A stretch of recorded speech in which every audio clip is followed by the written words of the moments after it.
Yeah, it's live now.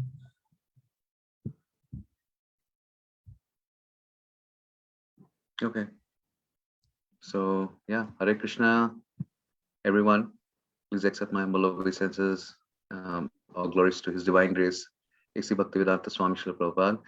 Today we continue our discussion on Guru Tattva, the essence of what it means to take shelter of a Guru and what it means to follow a Guru. How do we do that? And how to understand who a Guru is. So we have our speaker, whom we have introduced previously, His Grace Prem Ras Das Prabhu from Mumbai, who is going to be continuing the discussion. And we are very happy and we are very privileged to have Prem Ras Das Prabhu come and enlighten us on this topic, which does require explanation because it's not as straightforward as we think. So Prabhuji has prepared this presentation for us to be able to clear a lot of doubts we have. And no wonder we are having a second part to this. So with that, we would like to hand it over to His Grace Prem Ras Das Prabhu. Prabhuji, you can take it from there.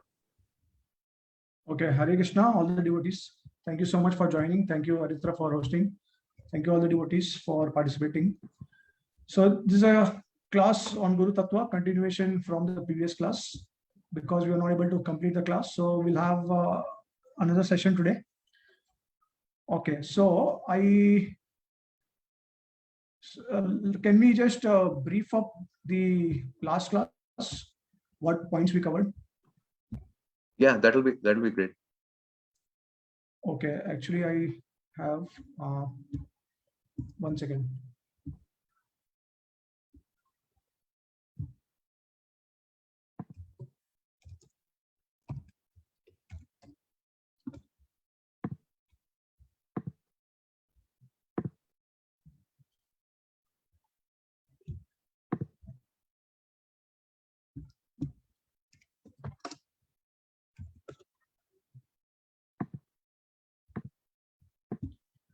Okay, so in the last class, we have described about the purpose of Guru, the Guru being the manifestation of the absolute truth, then what is the meaning of Guru, then the Swarup and Tatastha Lakshana of Guru, the principles and details, because different devotees, they deal differently with their disciples, and the attachment of the disciples to their Guru is also different.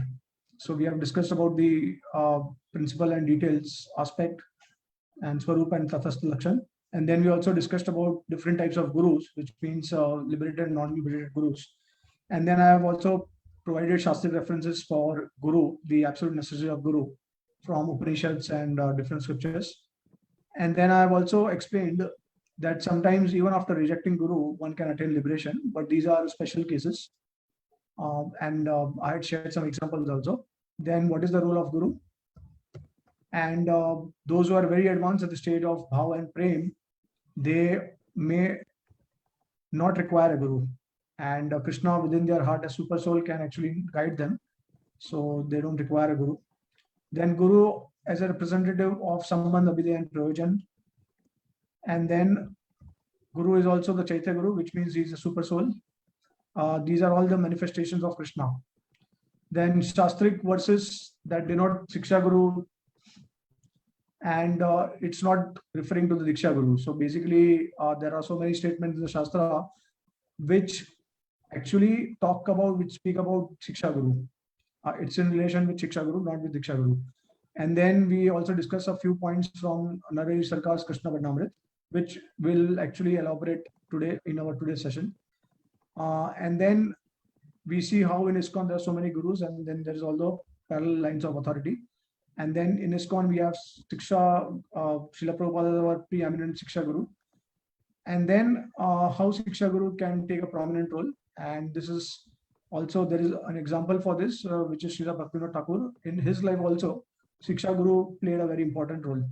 And then I quoted some examples from Srimad Bhagavatam, the story of Maharaj Prishridra and Maharaj Nimi from the 9 cantos.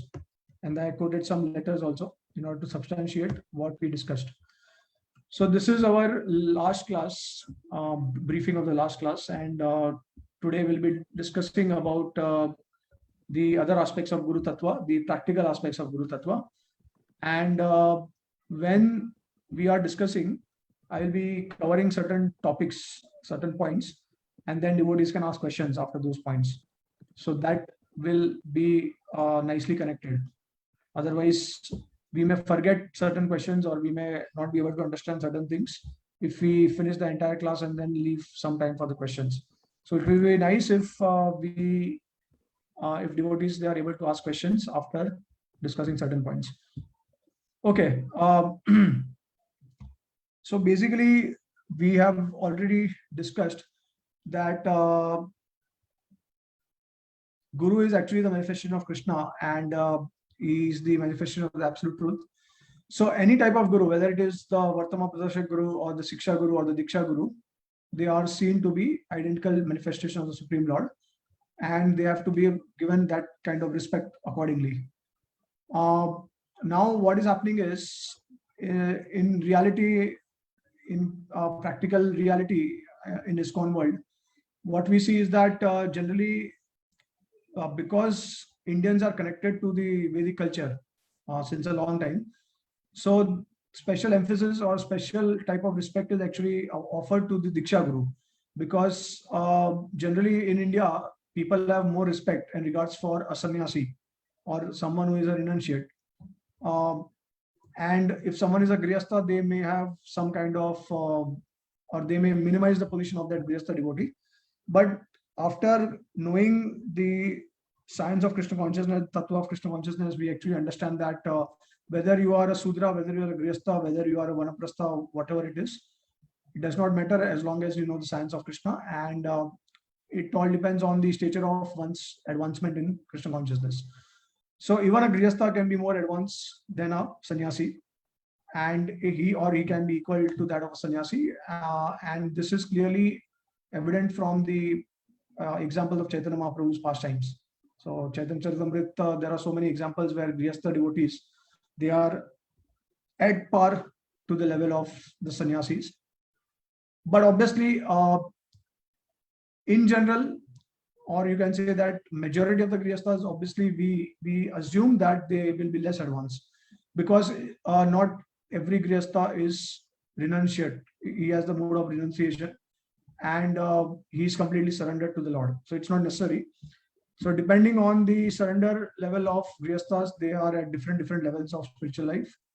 Depending on the knowledge that they have, they will also be at different levels. Now, what is happening is that there is too much emphasis on Diksha Guru, which is good. As a Guru, obviously that worship is appreciated, because if you are worshipping Guru as good as God, then it is very good, because this is what the Shastra is also describing. And you are also seeing Guru, you are also seeing the Lord in the Guru, which means that you are perceiving the Guru as not different from the Lord in terms of quality. Obviously, Guru can never become God. But the idea that only the Diksha Guru can be seen as good as Lord is not right, because even a Siksha Guru can be seen in that way. Because ultimately, Krishna is manifesting himself. He's trying to provide help to the disciples or the devotees from wherever they are able to get it. So it's not necessary that every help you'll get it from your Diksha Guru. You can get the help from the Siksha Gurus also. And in general, when we have an institution or organization which is worldwide organization, then you cannot expect that the Diksha Guru can do justice to each and every disciple. So in that case, the role of Siksha Guru becomes very important. And majority of the life of a disciple is guided by the Siksha Gurus, not the Diksha Guru. So obviously, even if the Siksha Gurus, they are less advanced than their Diksha Gurus, still that kind of respect and reverence should be shown to them, because if obviously, depending on the amount of guidance you're taking from a devotee, it can be a short-term guidance, it can be a moment's guidance, or it can be a long-term guidance. So depending on the guidance that you're receiving, the time that you are, the time the Siksha Guru is giving to you depending on all these aspects, we can actually reciprocate accordingly with the gurus. So Shiksha Guru can also take that kind of prominent role, major role in our life, as in the same level as the Diksha Guru. In fact, in certain devotees' lives, the Shiksha Guru can actually take more prominence than the Diksha Guru, because the Diksha Guru is not able to have a one-to-one connection or communication with them, guidance with them. But what is happening is that the Diksha Guru may be traveling from one place to another place, and the Diksha Guru is generally considered to be the instructor from the absolute platform, which means that he can always instruct you on the principles of Krishna consciousness. So on the absolute platform, the Diksha Guru can always instruct you, but from a detailed platform or from a subjective platform, the Shiksha Gurus will take a very prominent role. And in fact, Bhaktivinoda Thakur says that whoever is training you, whichever Guru is training you, that Guru is actually more important, because he is giving you Abhyuday Gyan and he's teaching you the process. So Diksha Guru's main role is to provide Sambandh Gyan, because he is actually bestowing the Diksha mantras to us. And those Diksha mantras, they accompany with the Sambandh Gyan, which means that your relationship with Krishna is revealed to you in the mantras that you chant. At the same time, Diksha Guru can also give Shiksha. If he is the main instructor in your life, then he plays the role of Shiksha Guru as well as Diksha Guru both. And this is the ideal situation where Prabhupada also says that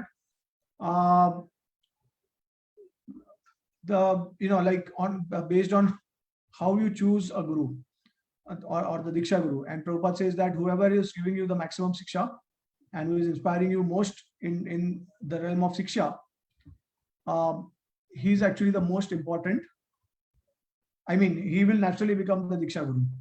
Okay, so whoever is giving Shiksha regularly and majorly, he naturally becomes the Diksha Guru. Okay, that is the ideal situation.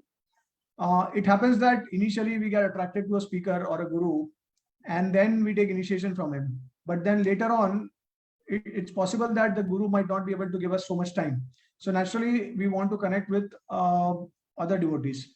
And these other devotees, they are also playing a very important role, because they are providing guidance from a subjective platform, which means based on your situation, based on your circumstances, on the realities of life, they will guide you accordingly. Okay, and that guidance you might not have access to directly from your Diksha Guru. Okay, so basically, whenever you are in trouble, whenever you're in problem, the Shiksha Gurus are there to help you out. And that's why they are also taking a very prominent role, because see, whenever we are in problem, whoever is helping us in the problem, right, that time that person becomes very important to us, because they are, I mean, we feel that, okay, they are doing a great favor to us by helping us in a situation which is very difficult for us to resolve. So basically that aspect is also very important.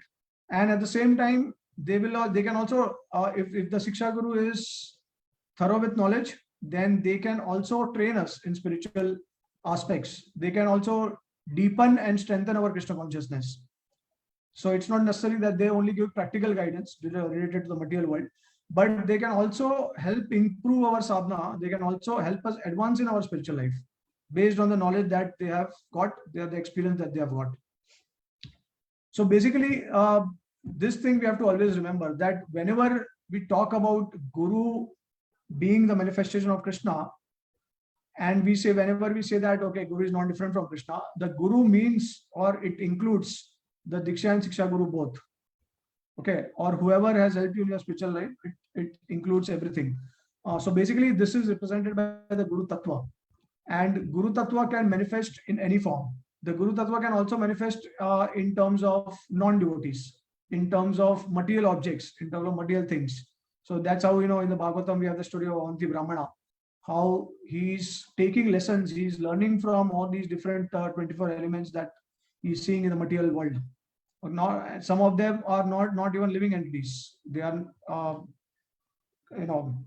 inert objects. So basically we can learn from everything in the material world, and that is actually provided. That is actually the mercy of Guru as well as Krishna, and that is the mercy of the Guru Tattva basically. So Guru Tattva is kind of a, you can say, a universal principle of Krishna's mercy towards the living entities to connect to him. And the gurus that we have, like the Diksha Siksha Guru, Vartama Praraksha Guru, they are more like personalized aspect of that universal principle. Okay, so localized aspect, you can say, localized and more personal, whereas Guru Tattva is kind of impersonal to one sense, because it's a universal principle. Okay, and it's an agency to help you out, to help reach out the conditioned souls and connect them to Krishna. So this is actually very important, that we have to have equal regards and respect for the Siksha Guru, and we will discuss this also in when we go through certain points from the Krishna Varnamrit. Okay, so now who can be Siksha Gurus? And the question is that, does stature of Guru also matter? Okay, does stature means, does the advancement of Guru also matter to us? Okay, so who can be Siksha Gurus? Now, according to Chaitanya Charitamrita, there is a very clear instruction given by Mahaprabhu that whoever knows the science of Krishna can be a Guru. Okay, obviously a Guru is supposed to represent the Parampara. He's supposed to represent Guru Sadhu Shastra. At the same time, he's supposed to also follow the standards of the Guru Parampara, led down by the Guru Para, which is basically in our ISKCON Sampradaya Parampara, we have the standard established by Srila Prabhupada, which is chanting of 16 rounds and then 4 regulative principles. Okay, now see, it is very interesting to note that in one letter to Tamal Krishna Maharaj, Prabhupada says very clearly, he writes very clearly that Guru is always liberated. Okay, but in the other half of the letter, Prabhupada says that like in the Narad, like he quotes example of Narad Muni, and he says that in the previous lifetime, Narad Muni was actually a sadhaka. Okay, so he was not liberated, but then he became liberated by the mercy of the Mahabhagavats. Narad Muni actually became liberated, right? So now see, in the beginning, it seems that Guru is supposed to be liberated always. Okay, but then in the second half of the letter, it seems that it's not necessary a Guru is supposed to be liberated. And then in the first session, we also actually learned about the liberated and non-liberated Gurus. What is the difference? Can a non-liberated devotee take the role of a Guru? And then I think we did discuss that when a non-liberated devotee takes the role of a Guru, he's only assisting and he's representing the Guru Parampara. So basically, he's actually representing Guru Sadhu Shastra, and he's taking a very humble position and role. So he's taking the position of an assistant rather than someone who is directly bestowing kripa. Like why do we say Prabhupada, right? Prabhupada, we say that because at the feet of whose many Prabhus sit. Srila Prabhupada, the meaning of that is that at the feet of whose many Prabhus are sitting. So many spiritual masters, they sit at the feet of Srila Prabhupada, and that's why he's the founder Acharya. So what in ISKCON, what we are doing is we are representing Prabhupada's teachings. We are not that each and every devotee is representing something of their own.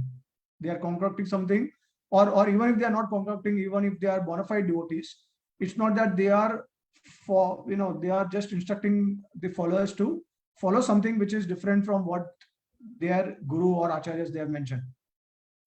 So in ISKCON, whether it is our Diksha Guru, Siksha Guru, Prabhupada disciples, GBC, whoever it is, we are all representing Srila Prabhupada's teachings. So this is very important to understand. So in that sense, if you are able to represent Prabhupada, then you can be a Guru. If you know the science of Krishna consciousness, you can be a Guru. And now the question is that, does stature of Guru matter? So answer is yes and no. So in one particular purport, I think in Nectar of Instruction, Prabhupada says that if you take guidance from a Kanishta and Madhyama, you cannot advance sufficiently under their guidance. So you have to take guidance of Uttama Adhikari. Okay. Now the question is that if your Diksha or Siksha Guru, if they are, let's say they are Madhyama, probably they are Madhyama Adhikaris, let's say. Now as according to Srila Prabhupada, you cannot advance sufficiently under their guidance. Is that true? That's the question. So we will discuss this, because I wanted to discuss another question which is connected to this, which is about that are there Uttama Adhikaris in ISKCON, because people from outside ISKCON, some devotees from outside ISKCON, they claim that ISKCON is only teaching basics, and they are not teaching the higher aspects, the higher principles of Krishna consciousness, and that's why like whoever is guiding ISKCON, like the GBC and other gurus, they are situated on Madhyama platform probably, and they are not Uttama. They are not giving us Uttama knowledge. So this is a claim that some devotees are putting forward from outside of ISKCON, and so we'll also refute this claim. And this is somehow connected to the stature of Guru also. So basically, yeah, the idea is that yes, if the Guru is more advanced, he is able to guide you sufficiently and in a more efficient manner. Okay, if he is very advanced. But if he is not advanced, still you can advance under the guidance of a Madhyama Adhikari. And ultimately, see, everything in Krishna consciousness depends on the disciple. We cannot throw anything on the Guru. Okay, we cannot throw the ball in the Guru's court. So we have to take responsibility for our own growth. Even without a Guru also, as we have discussed in the last class, without Guru also we can advance, provided that our consciousness is clear. We don't have any ulterior motives, and we want a Guru. The desire is to have a Guru, but somehow we are not able to get connected to Guru. So in that case, the super soul will actually act as Guru. Okay, so these things we have discussed elaborately in the previous class. So basically, the intention of the devotee is actually the most important. Krishna is Bhavagrahi and Sargrahi. He's seeing the bhav of the devotee, and he's also seeing the essence of a devotee's devotion of a devotee. He's seeing the essence of that, and depending on that, he is reciprocating. So Prabhupada writes many places that if you are sincere, if you become sincere, then Krishna will actually Guru, by the mercy of Krishna, you will get a Guru, right? So basically, it's not that you get Guru first. You are getting Guru because of Krishna's mercy, because Krishna is seeing that you are very sincere and devoted to him. So then Krishna will send a Guru. And then by his mercy, by the Guru's mercy, he will actually show you Krishna. Okay, so it's a simultaneous process. So the advancement of a Guru definitely does matter. But at the same time, it's not that without, so now, like obviously there will be very few Uttama Adhikaris.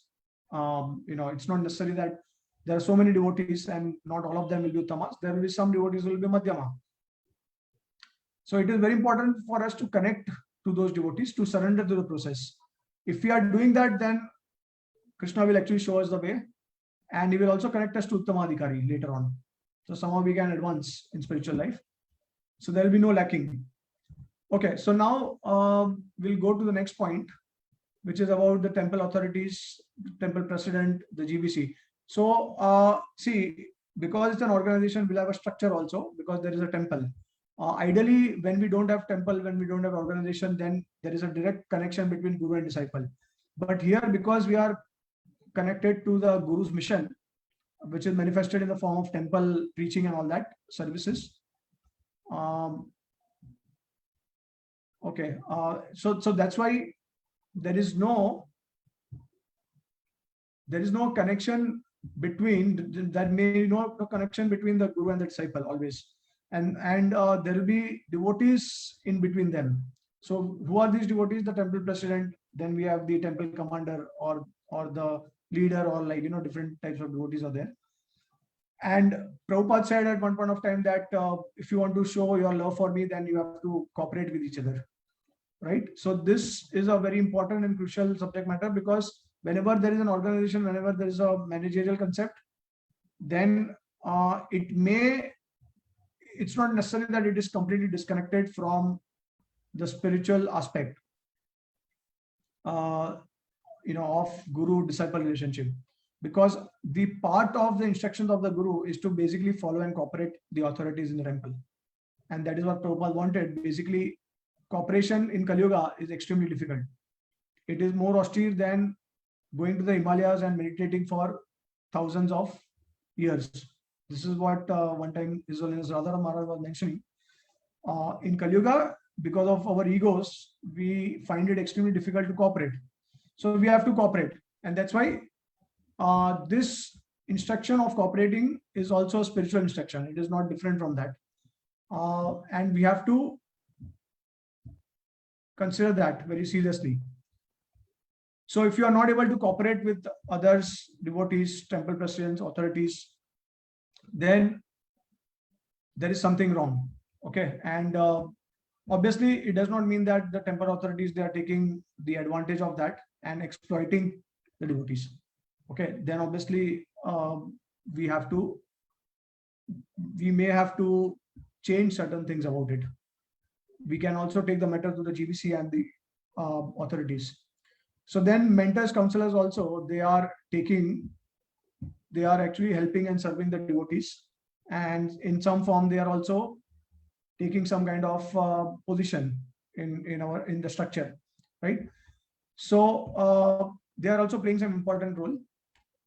But these devotees are all meant to represent Srila Prabhupada and to guide according to the Srila Prabhupada's teachings, and to inspire all the devotees in such a way that they become more attached to Prabhupada, they become more attached to Krishna at the same time. Okay, so we have a structure in ISKCON, and that's why we have the concept called as the parallel lines of authority, which includes the GBC, the temple president, leaders, and all that, mentors, counselor system, and all. Whatever is there, whatever is part of the temple management, because management, Prabhupada said that ISKCON is the body of Prabhupada, and in order to save ISKCON, to run ISKCON for a long time, to preserve it for a long time, and to expand it, we will definitely require managers, right? So these things should be considered simultaneously, and that's how it becomes spiritual. So we have to at least cooperate with them. Okay. Yeah, so now any questions on this?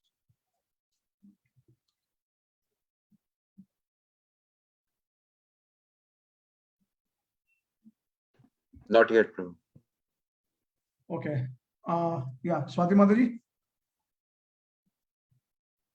No, sir. Okay. Okay, so next, what we'll do is we will go through certain verses of Krishna Bharnamrit, which are very important to understand. So what I will do is I will share the screen.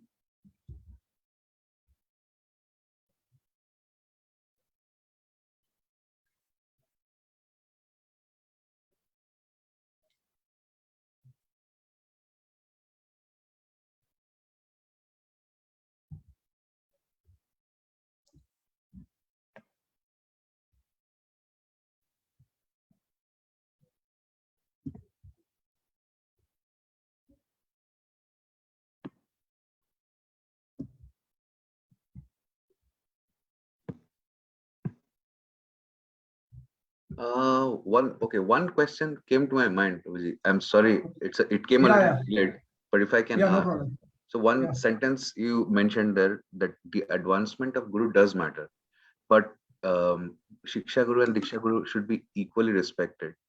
So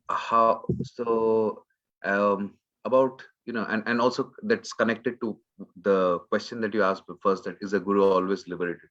So how do we, is it possible that a Shiksha Guru, that a disciple may want or request that a Shiksha Guru be elevated to the status of a Diksha Guru because they want to take initiation?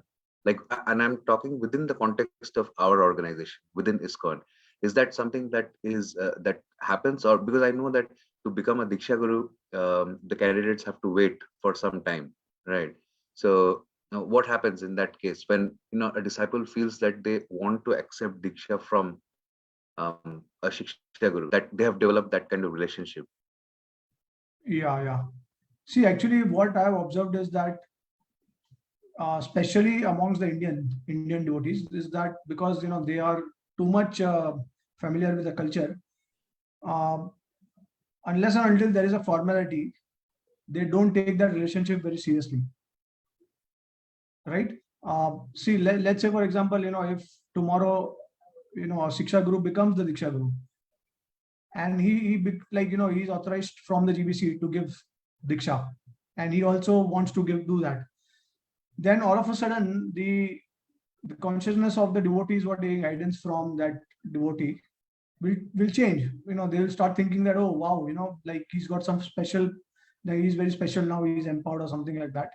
But they don't realize that, okay, the same thing he has been doing for years. It's just that now it has been formalized. Basically, that GBC has given that kind of authority to him. Okay. So this is actually, like, Indians are focusing more on the externals rather than the actual relationship, which is based on Siksha and which is based on, compatibility also to a great extent. So basically what happens, yeah, I mean, you can definitely ask the Siksha Guru to, if he's willing to take that role of Diksha Guru. But one thing is that, see, everyone in ISKCON, they have a intention to serve.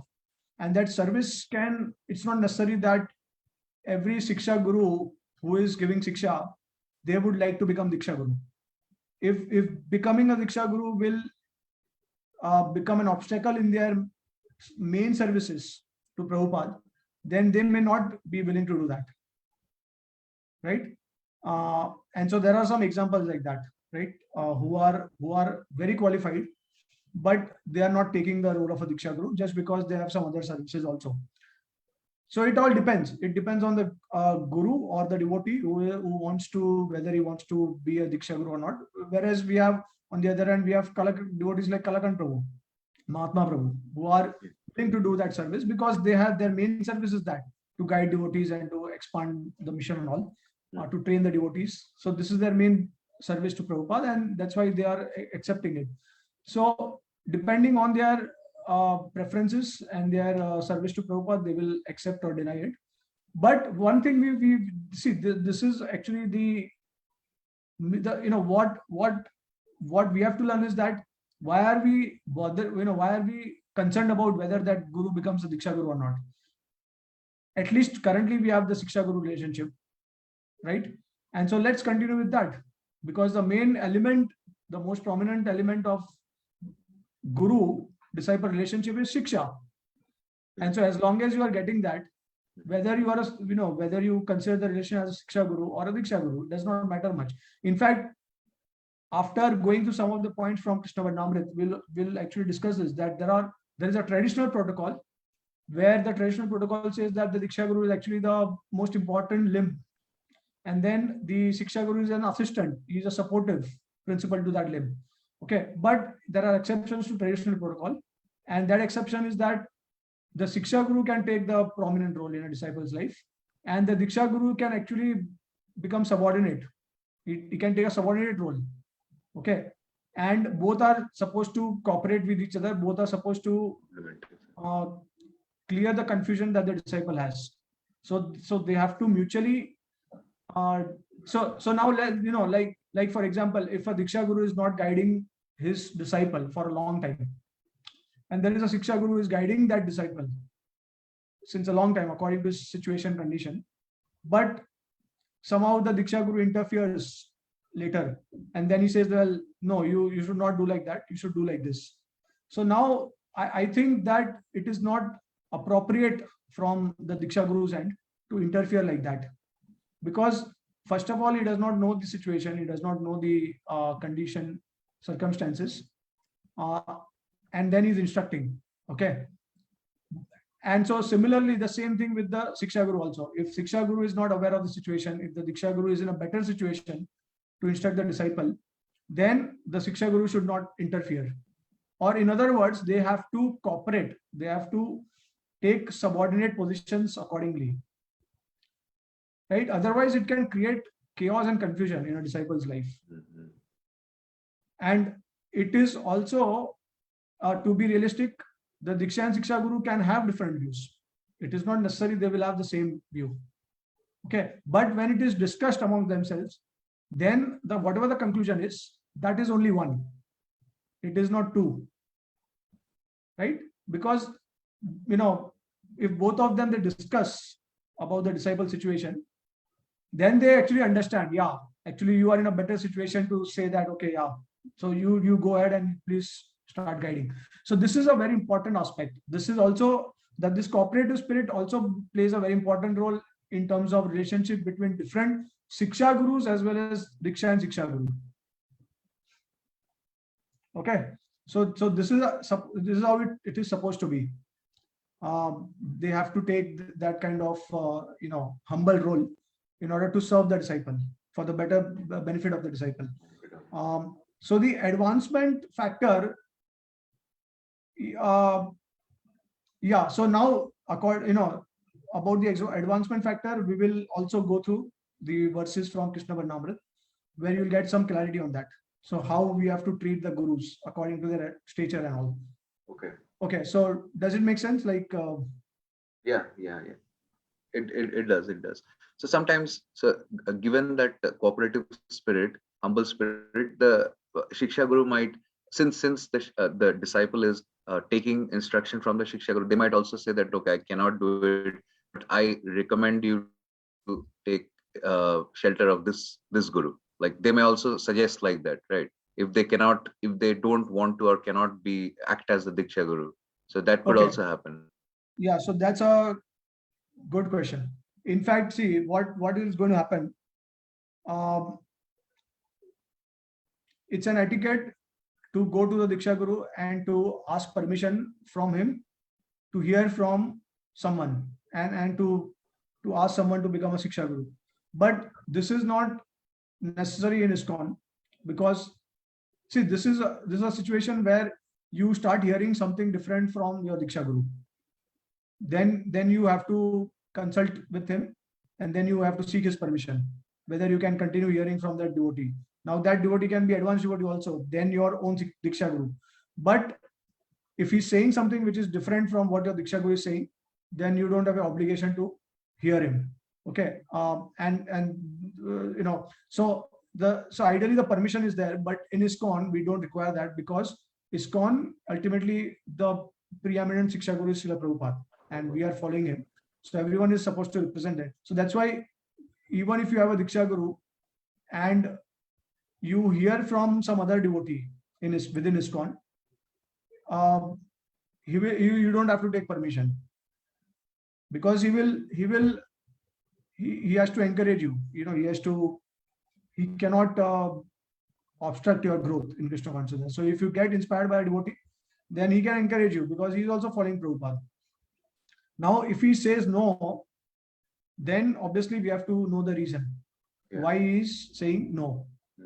So let's say, for example, if he knows your situation, if he knows your level of Krishna consciousness, and you start hearing from someone who is sharing deeper knowledge, understanding of Krishna consciousness, and then the Guru may feel that this is not required at this stage.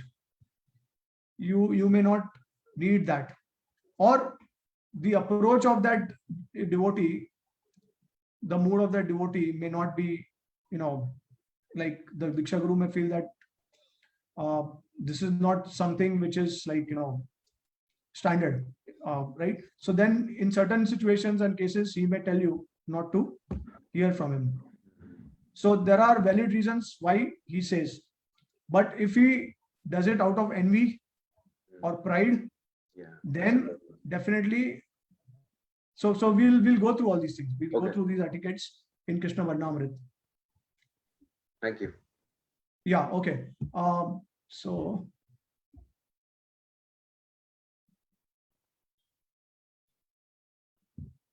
Okay, so we'll start with verse number 42 of Krishna Varnamrit, and let me share it.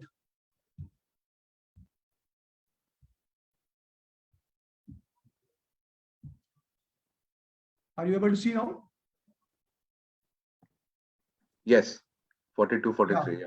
Yeah, okay. So verse 42, it says all Vaishnavas are considered as guru or spiritual master.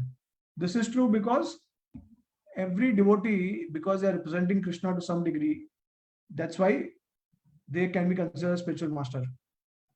Then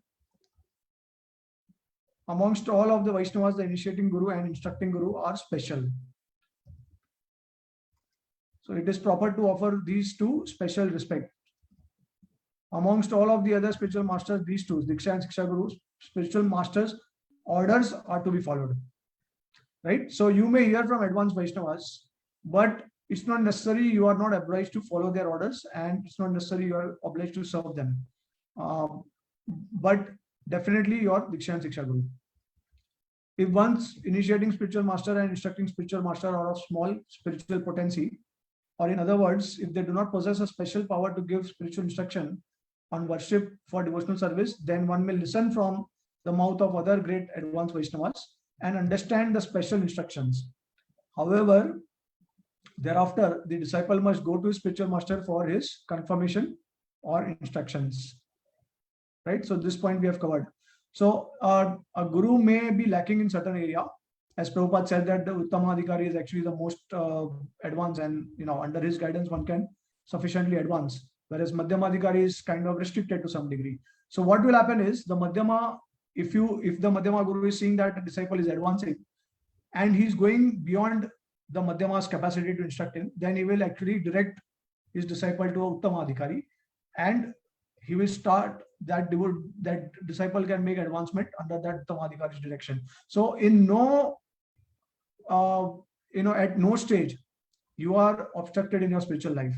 You will always continue to grow. Okay, and the Guru will make that connection for you, or Krishna will make that connection through the Guru. Okay. So now, I also would like to come back and address the question about whether there are no Uttama Adhikaris in ISKCON, or ISKCON is not following Uttama Adhikari teachings. So what is the flaw in this? The flaw is that, first of all, we are all representing Prabhupada, and Prabhupada is actually Uttama Adhikari in ISKCON. Everyone knows that.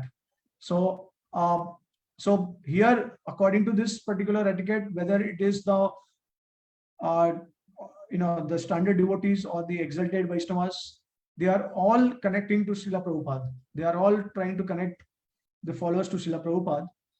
And because Prabhupada teachings are given to the followers, so they are actually receiving Uttama instructions. It's just that with time, they are able to realize and understand some instructions deeply. Okay, so this we have to remember. So ultimately, we are all receiving Uttama instructions from Prabhupada only. Okay, so one should not disobey the order of the spiritual master. Obviously, it's an offense also.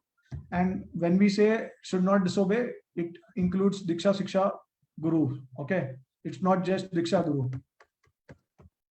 Just as faithful son may go out for earning money and subsequently bring to his father the wealth gained, later the son may ask for some allowance from the father, and whatever he receives from the father is entitled to spend of his own enjoyment.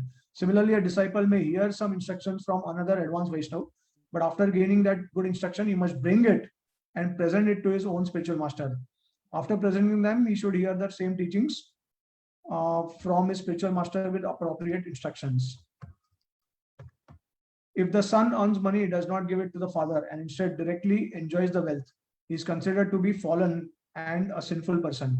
So similarly, a disciple who listens to the words of other Vaishnavas, even if their instructions are proper and true, but does not reconfirm these teachings with his own spiritual master and instead directly personally accepts these instructions, is considered a bad disciple and a sinner.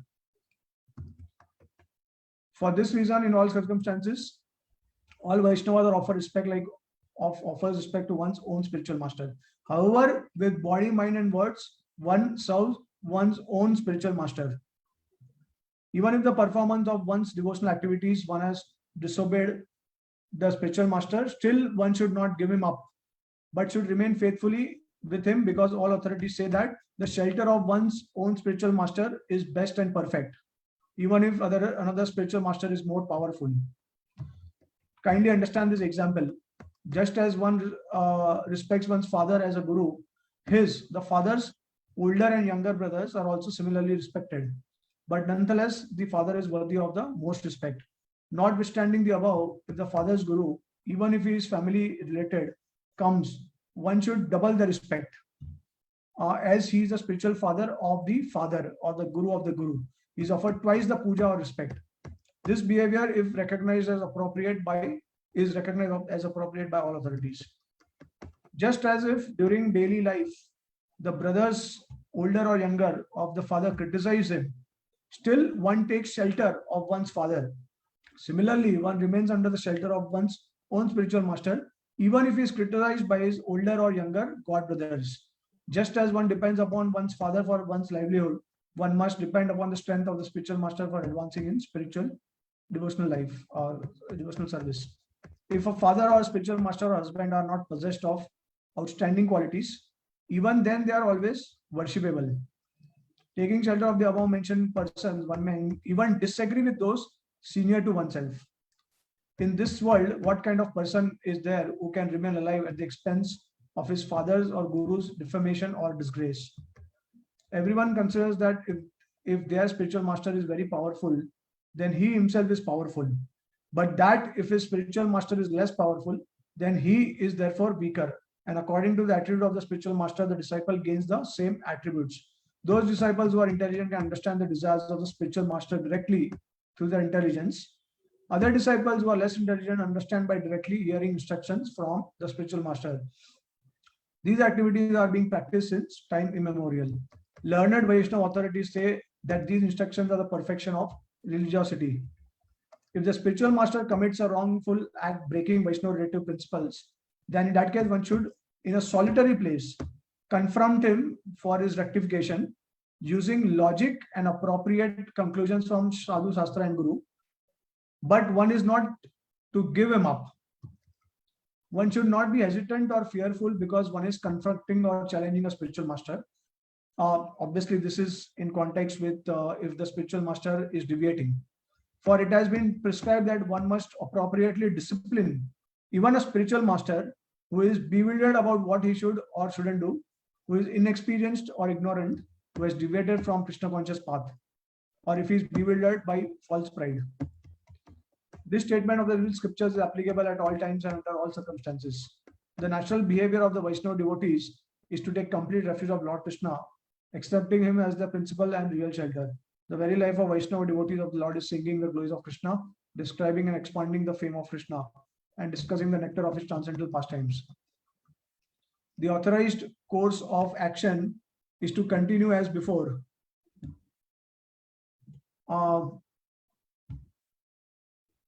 With one's prescribed devotional service. One may take guidance through or instructions from the Vaishnavas, as all Vaishnavas are considered Guru or spiritual master, or one may use one's own intelligence, duly considering the relevant instructions from Sadhu, Guru, Shastra.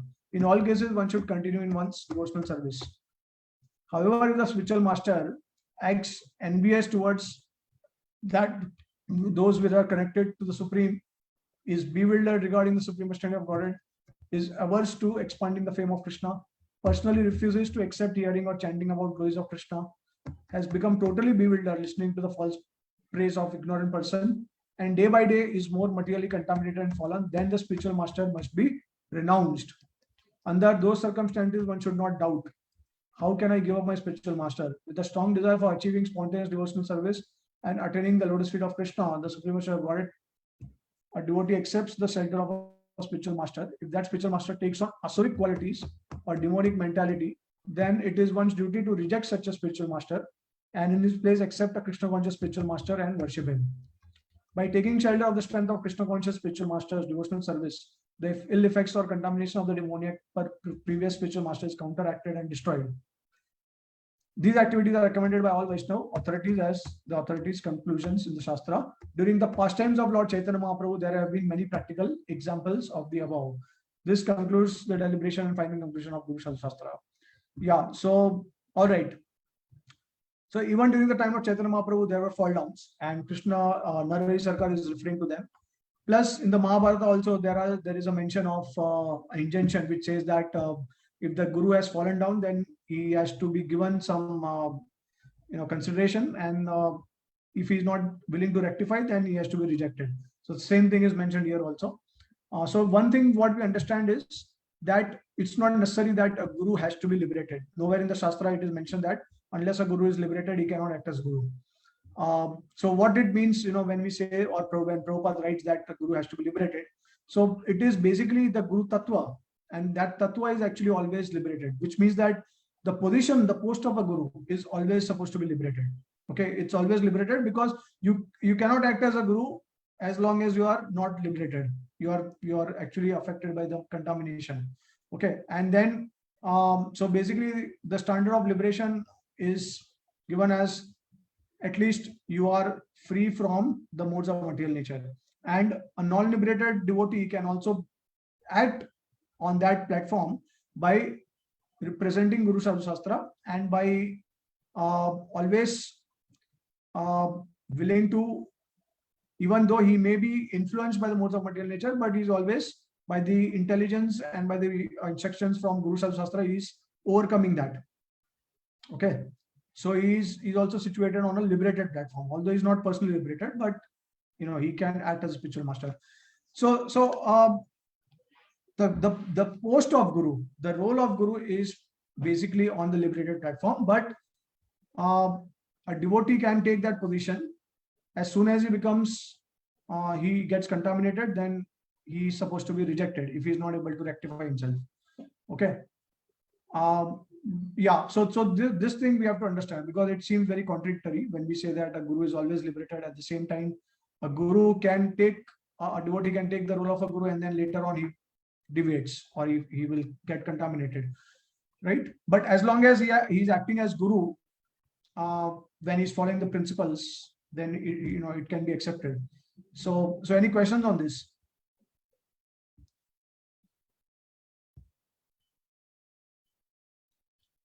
So I hope that some of the Eternally liberate answers Aritra's questions in terms of etiquettes. So Guru being eternally liberated means you're saying the Guru Tattva. We're not talking about the living entity as being eternally liberated, but we're talking about the Guru Tattva, which is an eternal principle. Okay. Yeah. See, that's why Prabhupada also said that we are not concerned about the devotee's future status. He is saying that we are always concerned about the devotee's current stature. And based on that, Prabhupada allowed his disciples to become guru, and he also gave them sannyas. If it was an eternal principle, or it was supposed to be a devotee is supposed to be eternally liberated, how many would have been able to take that role of guru and take sannyas?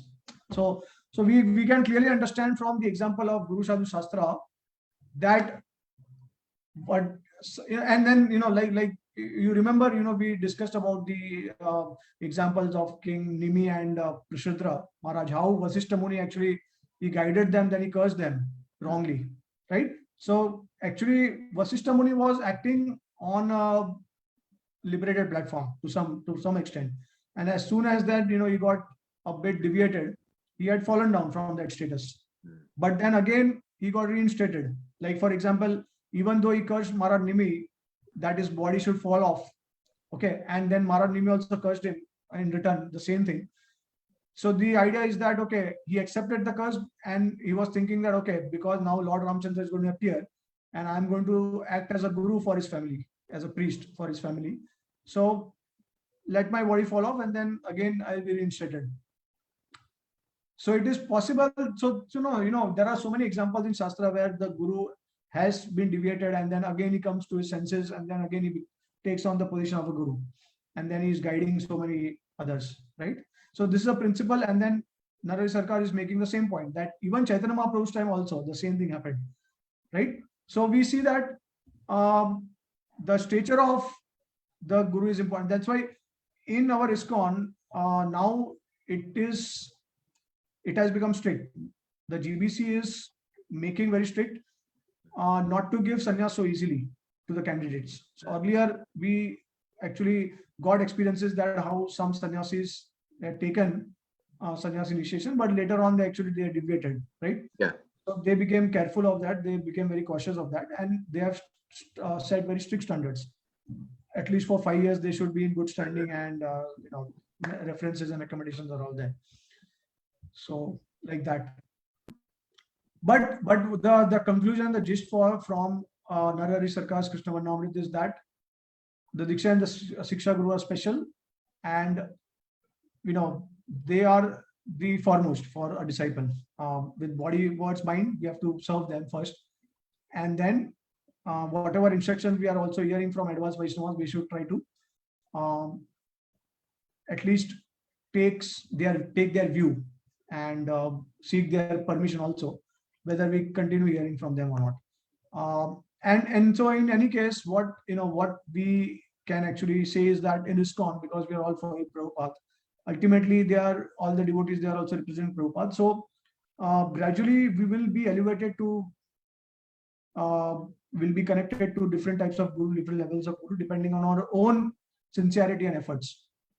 So we should not forget that. So now, you may even hear from a Mahabhagavat. We all already discussed this in our ISKCON Orlando class, that you may hear from a Mahabhagavat directly from Prabhupada, but it will have no impact on you unless and until you want to actually take it seriously. So that receptivity and the willingness to advance and surrender, it has to come from you. It's your free will. Free will is never intercepted. Krishna never interferes with the free will, right? Yes. Yeah. Okay. So any comments and questions from Swati Mataji?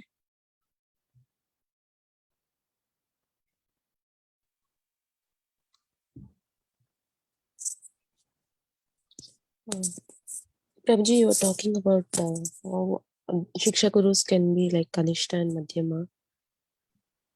Well, no. Generally, see, I have not mentioned about. See, now in Kanishta also there are different categories of devotees. There is the Kanishta, there is the Madhyam Kanishta, and then there is Uttama Kanishta. So Uttama Kanishta, basically you can say that is close to the Madhyama level. He is advancing also. And so you see, whatever level you are at, if someone is at a higher level than you, they can all guide you. But their guidance will be limited. Their knowledge is limited, their faith is limited, so their guidance will also be limited. And as your faith becomes stronger, you are advancing in Krishna consciousness. Accordingly, so as you are advancing, your Gurujan also advancing at the same time. So someone who is at the level of Madhyam Kanishta is progressing to Uttama Kanishta. Unless and until we are committing offenses and all that, that's a different thing. But assuming that everyone is following the standard procedure, then everyone is advancing with time, right? So you will actually understand that. Now, okay, so there is sometimes there's a tendency for devotees to hear from Uttamadhikari and to seek their association and to follow them. But the problem is that they are fire, okay? And if you associate with fire, you have to become like fire.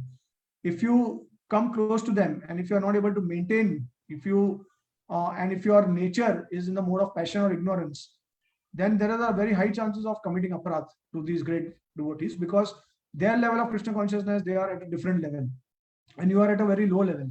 So you cannot directly take that association. You require some kind of training and guidance and practice. So gradually, so it's a very good idea to take that gradual association and to gradually surrender, okay, rather than jumping actually all of a sudden and then coming down immediately. So what is actually important is that whoever is at a higher stage than you, take their guidance, advance to that stage, and then go gradually above. So ultimately, let's try to progress from Kanishta to Madhyam Kanishta to Uttama Kanishta to Madhyam Kanishta Madhyam to Madhyam and then Uttama Madhyam, and then similarly in that Uttama category also. So Uttama also has 3 stages like that, right? So that's, I think, a very intelligent choice that we are making, that we want to gradually surrender. We are not jumping. If you want to jump like that, then you have to make sure that you have a very humble nature. You are very humble and you are able to accept and digest the chastisement and instructions of the Uttamadhikari. So does it make sense? Yes, Prabhu. Thank you. Okay. All right. Okay, so I think another 10 minutes and then I think we'll be done with it. Okay, so now, so Srila Prabhupada is the founder Acharya of ISKCON. He's a preeminent Shiksha Guru. So whether it is Diksha Guru, Siksha Guru, they are all supposed to represent Prabhupada, his teachings. And Prabhupada is the Uttamadhikari in ISKCON. So we are all getting the guidance of Uttamadhikari. And that guidance will be realized to us according to the level of surrender, according to the level of advancement that we are making under the direction of our Gurujan. Okay. Now, practicalities of selecting the Siksha Guru or any Guru in general. Basically, so the most important element is there are so many devotees, very sincere devotee, advanced devotees we hear from, and then there is a natural compatibility between the heart and soul, heart, soul, and the mind with the Guru's instructions and teachings, and there's a resonating effect that whatever he's saying makes sense to me completely. And we tend to feel that if I don't hear from this devotee, then like after some time I'm not feeling good. So this is a natural feeling that will come for a particular devotee, and that devotee will gradually become your Diksha Guru. Okay. I mean, this is how we actually select. So the selection is also based on the Siksha of that Guru. So ultimately, you see, in each and every relationship, Siksha is actually playing a very dominant role. It is playing the most crucial role in any Guru-disciple relationship, whether Diksha or Siksha. So this is how you select the Guru. But the problem is that it's not necessary that the Guru may be available to you. So there may be certain terms and conditions from the Guru. And if you are okay with that, then you can, okay, then maybe he's also able to accept. But there are circumstances where the Guru, he is not able to give you time. Or even if he has the time, but there is compatibility issue. Right? So these are practical aspects of relationship. Because see, now what you're doing is, if you have a distant connection with the Guru, then it does not matter. The compatibility factor and the time factor does not matter so much. But if you want subjective guidance, because then you are connected to that Guru in an intimate way, so then obviously the compatibility and the practicality of the Guru will also matter. So these things will also play a role. So depending on that, we have to decide and we have to choose our Guru.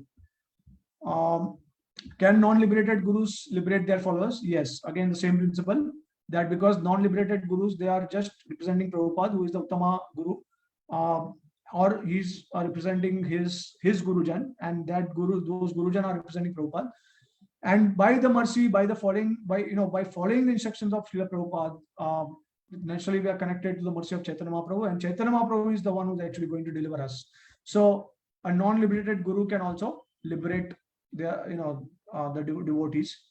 And like if you remember, in ISKCON Orlando class also, I gave the example of how Dhruv Maharaj, he approached the Lord with ulterior motives, but then finally when he saw the Lord, he repented, and then the Lord placed his conch shell on the head of Dhruv Maharaj, and automatically everything was revealed to him, the entire Vedic knowledge, and then he started glorifying the Lord. So it's a similar process. Basically, you can say that in ISKCON we are kind of Kripasids, although we are doing sadhana, but this kind of sadhana is actually nothing what the sadhakas of earlier yugas used to do, or even the sadhakas of this yuga. We have examples of so many exalted Vaishnavas who have done phenomenal sadhana. Okay, so we are not even like, in comparison to that, we are doing nothing. And that's why we rely more on mercy. And that mercy can, we can attain when Srila Prabhupada is pleased with us, with our efforts. So he will bestow his sidelong glance upon us, and then Chaitanya Mahaprabhu will also give that mercy. So like that, it will work. Okay. Now, most crucial element is Siksha outside ISKCON. So can we take Siksha outside ISKCON? So see, Prabhupada was always concerned about taking Siksha outside ISKCON, because what was happening is, whenever disciples used to go outside ISKCON, they used to hear from all these other god brothers of Prabhupada, and they used to get confused completely, because Prabhupada has set a preaching mission. He has set the mode of preaching. At the same time, the standards that Prabhupada has given us, they are different standards, more practical standards, and they are designed for the entire world to follow. Whereas other Vaishnava organizations, because their outreach is very limited, maybe to 1 or 2 temples, or maybe to few congregations, or maybe in a specific area. So there are many factors, the many elements which will actually depend on the how to connect new people with Krishna consciousness. So because we are in a worldwide organization, the standards set by Prabhupada are very practical. And there are many elements, factors that plays a very important role in that. Whereas other organizations may be only focusing more on sadhana, bhajan and all. So they may have very different standards. And that's why when devotees try to get knowledge from there, then there is a lot of confusion created and that disturbs their spiritual life. So Prabhupada was concerned about it very much. And that's why he was very strong and very heavy about it, that don't go outside of ISKCON. Okay. Now someone may question that's a very limited, narrow-minded approach, but it's not like that. I mean, if you are talking about, let's say, Prabhupada, why one should not go outside ISKCON and start taking knowledge from others? It can also expand further. We can also say that why you are restricting yourself to Gaudiya Vaishnava Sampradaya. You can also expand that to other Sampradayas, right? But then we know that no, okay, Gaudiya Vaishnavas, we are sticking to it because other Sampradaya, they are teaching us different things. They are teaching Bhakti to Vishnu. They are teaching the elements of Panchratrik Vidhi more. Their focus is more on Panchratrik Vidhi. Whereas, so similarly, and according to the principles which are set forth by Narari Sarkar also, we see that how one's own Diksha and Siksha Guru are actually the most important, right? And we have to verify the teachings of others through them. So, so basically, when we take up a spiritual path, we have to be focused. We should know the goal and we should stick to that goal.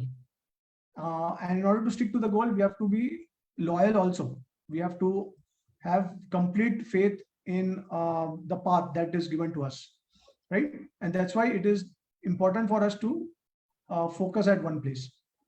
So this is, each and every Sampradaya will do that. Otherwise, there is a lot of rasabhas, in mixing with other Sampradaya. See, what we do is we take, it's not, we are not saying that we should not learn or gain knowledge from others. No, Prabhupada has given the commentaries of all acharyas. It includes Ramanujacharya, Madhvacharya, Vishnu Swami, all. But whatever will conflict with the teachings of the Gaudiya Vaishnava Sampradaya, that we filter it out. And we accept only that which is favorable to our that will enhance our following of the Gaudiya Vaishnava teachings. So in that sense, we can accept all, whatever needs to be followed should be followed, but whatever is not supposed to be followed, it can be appreciated, but it's not necessary we have to follow that. So we can appreciate from a distance, but we don't have to follow it necessarily. So basically, so this is the instruction of Prabhupada about Siksha outside ISKCON. In brief, it's not recommended. And if you become matured, if you can have the ability to filter out knowledge, then you may be able to do it. But sometimes it can get very confusing also. And as I stated earlier, so there's a traditional protocol which says that the Diksha Guru is playing the most important role. He is the representative of the Lord, and then the spiritual master, the other spiritual masters, the Siksha Gurus, they are supposed to act as limbs or the assistants of the Diksha Guru. It's a traditional protocol because it is assumed that the disciples' main focus of worship and attaining knowledge is from the Diksha Guru. However, this traditional protocol can change, or it can have exceptions if the Siksha Guru takes a prominent role and the disciple is taking a lot of benefit and advantage from teachings from Siksha Guru. So the Siksha Guru can actually become the center of attraction, the object of worship, the main object of worship, and then Diksha Guru can actually take a subordinate position, or he can act as a limb of the Siksha Guru, right? Because as Aditra was sharing that, if you are hearing from Siksha Guru and then if you want to take Diksha from that Siksha Guru, but the Diksha, but the Siksha Guru's, Diksha Guru is present. So as an etiquette, he cannot give Diksha. And even if the Diksha Guru is not there, if the Diksha Guru of the Siksha Guru is not there, and still the Siksha Guru does not want to give Diksha, then naturally what will happen? You will have to take Diksha from someone else, right? So in that case, your affection and attachment to the Siksha Guru will be more than the Diksha Guru, right? Because right from the beginning, you have been inspired by the Siksha Guru. So the traditional protocol will reverse, and the Diksha Guru can actually take a subordinate role also, right? So in this way, in whichever case, the idea is that the goal is that disciples should never be confused. The Diksha and Siksha Guru are not supposed to confuse the disciple, and that's why they have to cooperate with each other. So whether it is the Siksha Guru, Diksha Guru, or relationship between the different Siksha Gurus, they have to all harmonize and they have to cooperate with each other. Okay. All right. So with this, I think the most important aspects of the Guru Tattva are covered, the practical aspects. But I don't know if you have any more questions on this, more practical questions on the implementation of the Guru Tattva in ISKCON.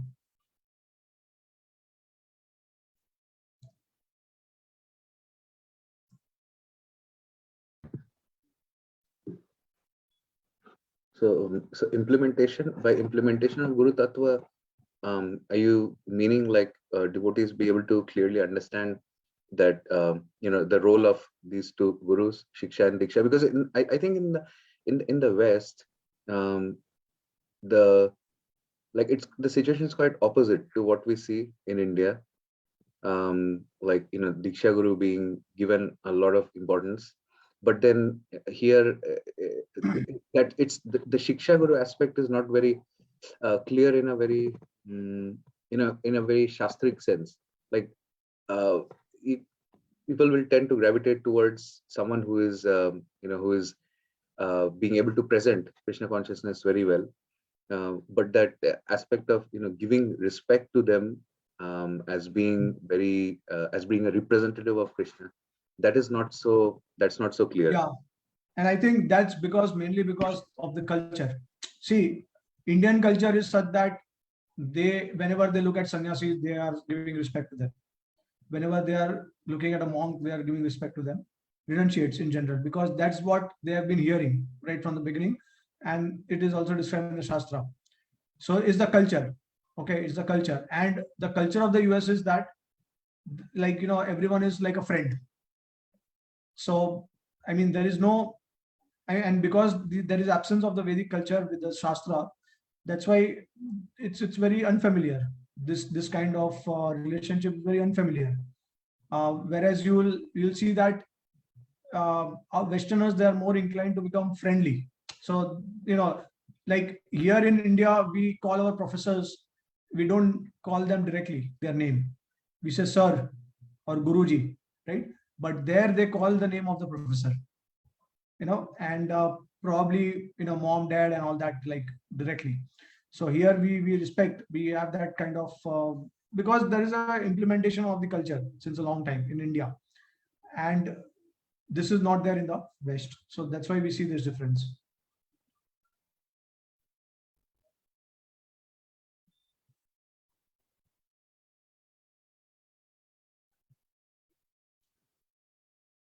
Yeah. So you had any further comment or any question on this? No. Yeah. Okay. Swati Mata, you have any question?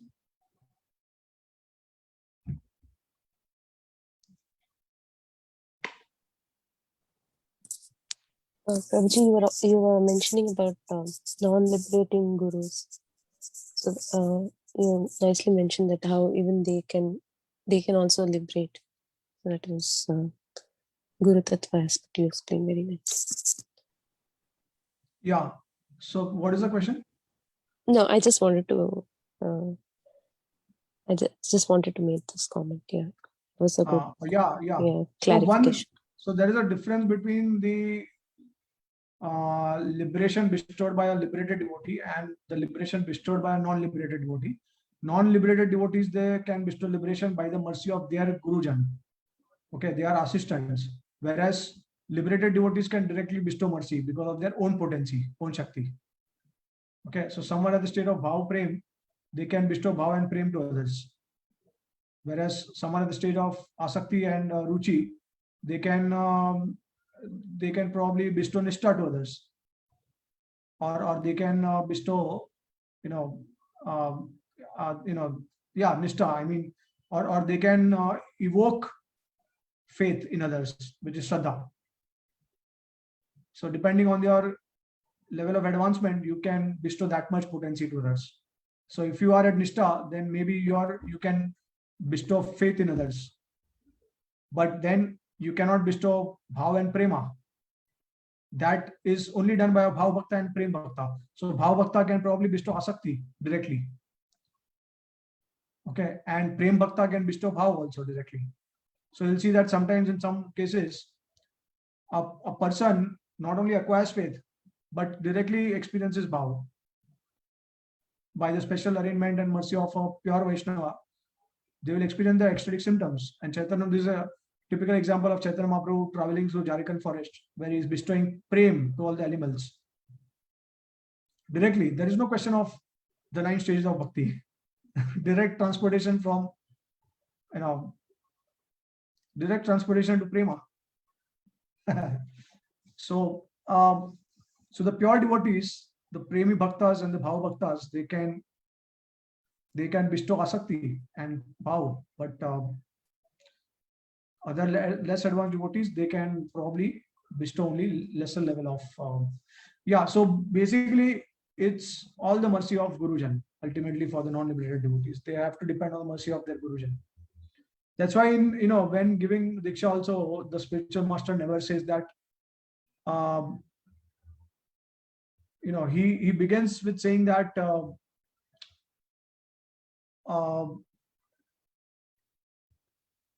by the mercy of Srila Prabhupada and the previous acharyas, I bestow you the name, like, something like that. Basically denoting that he's not doing it out of his own potency. Yeah. By the mercy of Prabhupada and the previous acharyas, he has become an instrument to bestow that compassion to us.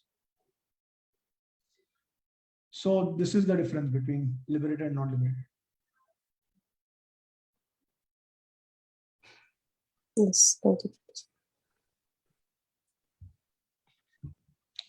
One very important aspect and one important element of guiding the devotees is on subjective platform, and that subjective platform can also involve material guidance. Okay, but we have to separate both of them. Now you may disagree with your guru about material aspects. It's not necessary that you agree. It's not necessary you have to take it as an instruction that you are supposed to follow in material subject matter. And even in the spiritual realm also, because your guru and you are individuals, sometimes you may also have a different taste, and you may also have a different viewpoint.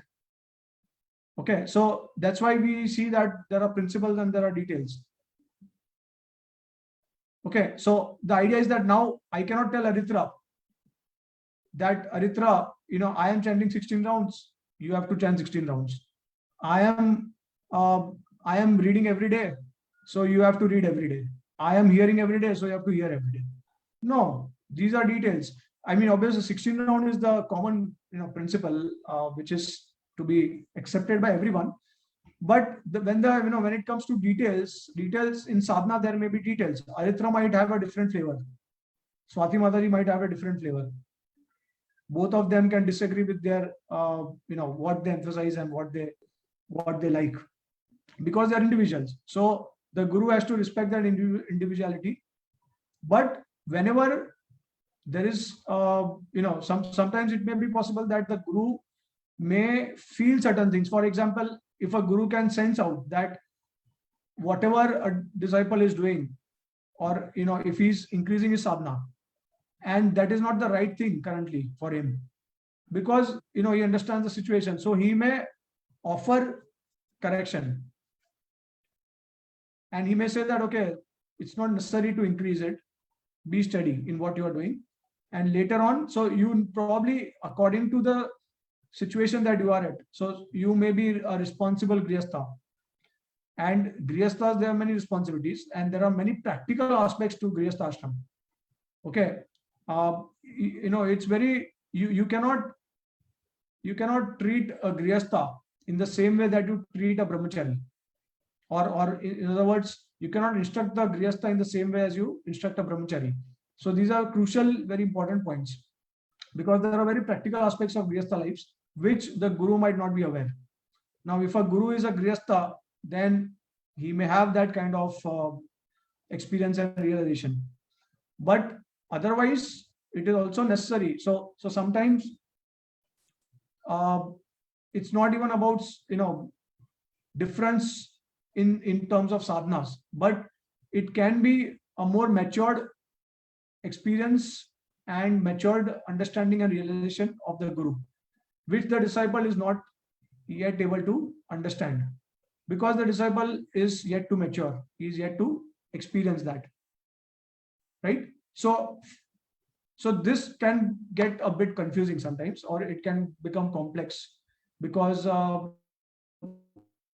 you tend to kind of separate out and filter out certain things about the subjective instructions from the spiritual master, but sometimes you are right, sometimes you may be wrong also. Okay, and so it requires some kind of maturity. So I feel that the guru, it is also the guru's responsibility to think about the situation and to give guidance accordingly. If the guru feels that after thinking, after understanding everything, still he wants to offer some correction, then he can do it. But a guru has to also take a humble position. It's not that the guru is also on an ego trip, that just because I have said something that you have to do it. No, the guru has to also think about the situation of the disciple, and if the disciple, if the disciple, sometimes the disciple can also be right in their situation, and so the guru has to understand that point. And see, this is especially in terms of the devotees who are not liberated, who are kind of entangled in the modes of material nature. And it's very interesting to know that even there are some liberated gurus who may not be aware of these finer aspects of practical realities of Grihastha ashrams. So they may be liberated, but it's not necessary that they will be able to understand your situation, because they are sannyasis. They are thinking from a sannyas platform, but actually they are instructing a Grihastha. So they have to be mindful. So that's why you'll see that compatibility issue is a major problem also. Just because some devotees are more strict towards rules and regulations, maybe they are strict towards varnashram principles, and other gurus, they are more liberal in that. So this can get a bit confusing sometimes. That's why it is very important that a guru must be detached. He has to give the principles, he has to correct according to situation, he has to also introspect. So guru has to also introspect whether the situation is better, whatever the disciple is disturbing makes sense, then he has to accept it. It's not about ego, that okay, what I'm saying, he has to follow that, otherwise he is doomed. Yeah. So these are very, very important and practical issues that will come up more often. And what is the tendency of Grihastha? Grihasthas, they want to be independent.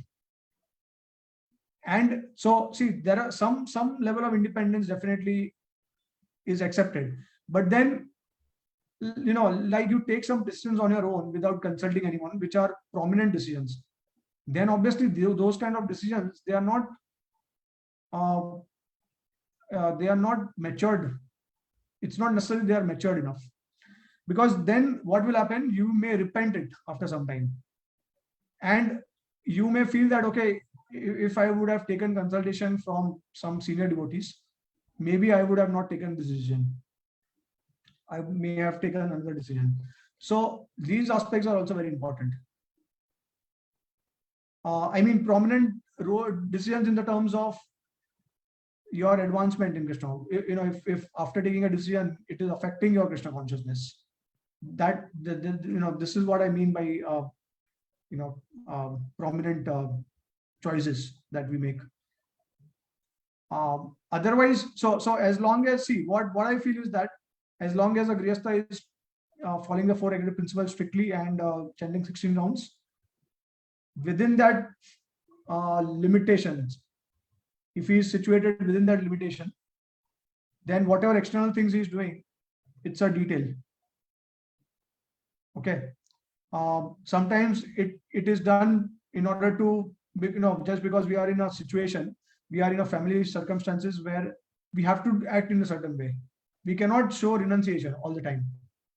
That will repel, it will repel others. So it's a preaching movement, and we have to be considerate about that also, right? So yeah, definitely now, according to Shastra, according to Prabhupada, yeah, it is the time for, at the age of 50, we are supposed to renounce, we are supposed to enter Vanaprastha ashram and all that. Try to do it, try to cultivate that detachment internally, at least as long as you are connected in the material world, as long as you are connected within your family members, within your friend circle, then try to cultivate that detachment internally. Don't show it externally. So I mean, these are some critical points. So not, so some gurus may actually instruct us to give up certain things, which is, which we may feel that it's not practical, or it may not inspire, or it may not create the feeling of appreciation for ISKCON or us in general, right? So yeah, so that's why, subjective guidance is very important, extremely crucial. This is what actually we experience over a period of time. Otherwise, just by gaining absolute knowledge from absolute platform, okay, that is good. But then how do you implement it? How do you attract people? The idea is that the intention is that we also want to attract people towards our movement, so that they also become happy. But if you repel them, then what great benefit you have done to them? So there are many aspects of teachings, instructions on a subjective basis. So it has to be balanced. Independence has to be balanced with the right mood, approach, and consultation, right? Otherwise what will happen? We will go to another extreme. So instead of surrendering, we will actually become more and more rebellious. We will not have the inspiration to surrender. We will not have that desire to surrender. That will go away gradually. So we have to remind ourselves constantly, and that's why for Grihasthas, sadhana association is very important to stay connected. I mean, so sadhana association with devotees, guidance of devotees, these are crucial aspects of Grihastha life. If we disconnect from that, so it is not just about chanting 16 rounds and regulative principles, but these things should also go simultaneously. Otherwise, what will happen? Gradually become independent, and we'll go to another extreme. You will see that in the Shastra also, all the exalted Vaishnavas, especially those who are Raj Rishis, the kings, see, they were pure devotees of the Lord, but they all gave up their attachments at the right time. They surrendered to the Lord completely. So we have to remember one thing, that while in the material world, we have to learn this art of detachment. Ultimately, we cannot. We have to also know that why we are doing certain things. What is the goal? And so finally, we have to renounce these things. We cannot be attached to these things, and we have to focus more and more of our time in the absorption of Krishna conscious activities, especially remembering Krishna, chanting and serving. So gradually we have to come to that platform also, but we have to do our duties also properly, and we have to be responsible also. We cannot escape from that responsibility immaturely. On the making a or giving a reason that we want to become more Krishna conscious. That's why we are renouncing everything. That is also another immaturity, or Prabhupada used to say as Markat Vairagya, the renunciation of the monkeys. So at the right time, the right thing should happen at the right time. If you right things should be done at the right time. Okay, then obviously it's a mature realization, and we'll make advancement through that. So it's very interesting. We'll see this common phenomena. First of all, what I have noticed is, or many other devotees, they have noticed, is that maximum devotees, majority of the devotees, they are acting out of their nature. It has actually nothing to do with their Krishna conscious aspect also. We are actually, so like, for example, what I have observed is those who are strong in their determination, those who are achievers, what I've seen is that they focus more on service. They focus more on achieving for Krishna. Whereas those who do not have that kind of taste and do not have that determination, who are lazy kind of, they will focus more on bhajan and they don't want to achieve. See, this is a very common phenomena you'll observe. Why? And so when someone may feel that, okay, this devotee, wow, he's so absorbed in Krishna consciousness, but if he's escaping his responsibility, if he's not working hard, there are certain, so then the question is that why are you getting married? Why are you having children? If you cannot maintain them, if you are having financial issues, then in the name of Krishna consciousness, you cannot escape from your responsibility. Or on the other hand, the devotees who are achievers, on the name of achieving things, they cannot become attached to that. And they cannot minimize their Krishna consciousness. They cannot minimize the sadhana.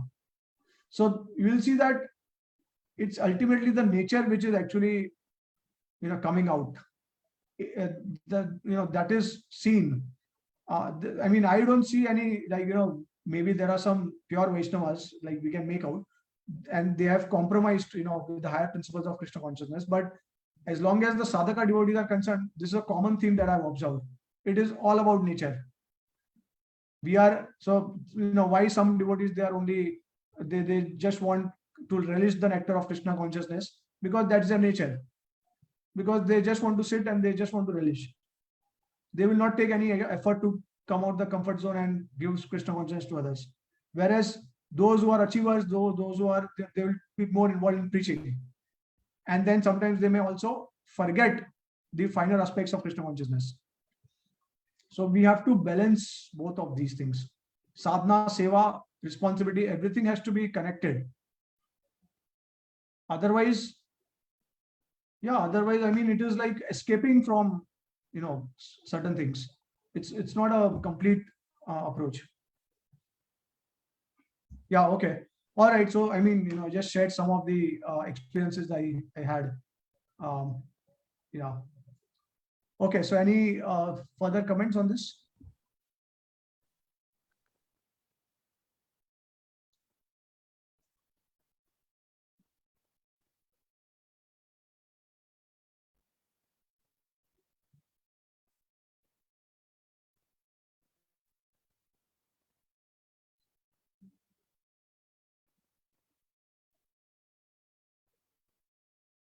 I think that's why we make more advancement, or potentially we can make more advancement if we are following authorities, and the authorities, sometimes they may be engaging us in according to our nature, but sometimes they may be engaging us against our nature. And Ranath Maharaj says this often. He says, I will paraphrase him, that you will know how much you're advancing by how much pain it causes you. When you are, that I've heard this in one of his class. That's right. It will cause pain when you have to go against your nature. Yes. And that's when we actually become, you're showing Krishna that I'm surrendering. Because surrendering, exactly, yeah. I'll tell you one thing about my, so sometimes it happens, I'll be honest about this. So I'm physically very active. So in Kirtan, I tend to jump a lot. And to be very, very honest, I'm thinking, I'm exercising. When you said that it's our nature, and I was thinking that, I do the same thing.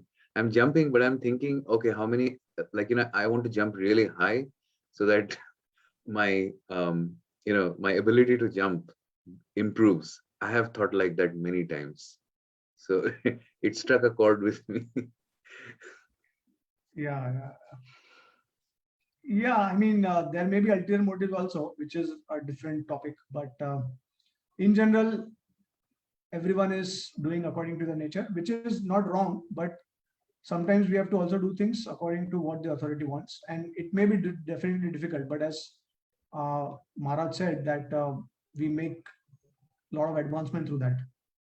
We may not like to do certain things, but we make advancement through that. So this is the mood that we want to inculcate, because this is true Vraj Bhav. You know, something very interesting. When Krishna lifted the Govardhan hill, don't you think that this was the best time for all the Vrajvasis? Because they were with Krishna completely, 7 days, 24 hours, right? They were with Krishna for the entire week, and they were glancing at Krishna, something that they are yearning to do every single day. When Krishna is returning from the pasture grounds with the cows, and obviously the gopis, they want to see Krishna. The parents of Krishna, they would like to see Krishna returning back, and they are just eager for that. But now here, what is happening is everyone is looking at Krishna. They are all in the association of Krishna very intimately. But you know what? They are not happy. They're not happy. Why? Oh, because they're thinking that he's holding such a big mountain on his small finger, and he must be uncomfortable. It must be causing him pain. So they are anxious that how to, like, they are offering their sticks to offer some support. So they are constantly thinking that he is being inconvenienced because of them. So and yeah. So that is true. That is true. That the devotees, they don't want to inconvenience Krishna. But Krishna will also, time and again, he will also try to prove it to them that I am very happy. And then, he will also laugh, he will also enjoy with them. But there is a very, very deep reason why they are not happy. Okay, and I think it is not so difficult for us to understand this. So let's say, for example, if I meet Aritra, I just keep looking at Aritra. Then what is missing here? I just keep staring at Aritra. I just keep looking at Aritra. What is missing here? Seva, service. Exactly. Seva is missing. I cannot embrace Aritra. I cannot speak to Aritra. I cannot have a intimate exchange with Aritra. So so in that union also, they are experiencing pain and separation from Krishna in the context of service, because they are not able to serve Krishna. You see, so the Vrajvasis, they are always suffering, whether Krishna is with them or without them. Vrajvasis are also, they are always anxious and they are always suffering. They are always feeling that pain of separation from Krishna. So whether it is through his Vapu or it is through in the context of service, like that. So this is actually the most important element, that we connect to the Lord through service. And I mean, it's very deep. Vraj Bhav is very deep. Unless and until we are completely rid of our ego and we are surrendered to the Lord, we can't even actually think of entering Vraj. It's only because of the mercy of Prabhupada that we are trying to do something, and then we are dependent on his mercy, like that.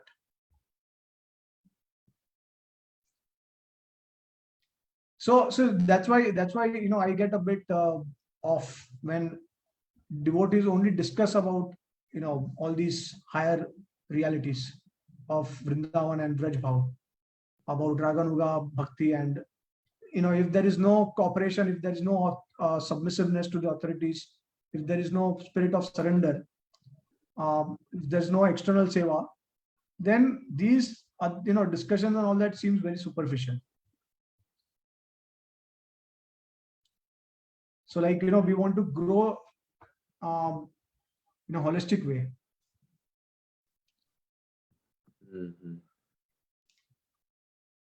Okay, all right. So Swati Mataji, any comments?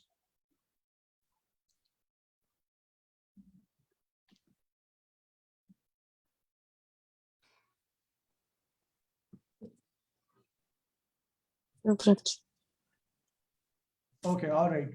So thank you, Aritra, so much for staying longer than usual. You're supposed to leave early, but somehow. No, please, it's my fortune. I thank you very much for this class, and also this open discussion that we had towards the end. Okay, Yeah. so are we ready to end now, bro? Yeah, so we can end the session now, and next month also we can have some other topic, and maybe you can just discuss and you can let me know. And yeah, okay, all right. So thank you so much, devotees, for giving me opportunity to share something, to serve also, and so look forward to have your association again next time. Thank you so much. Ancha Kalpataru,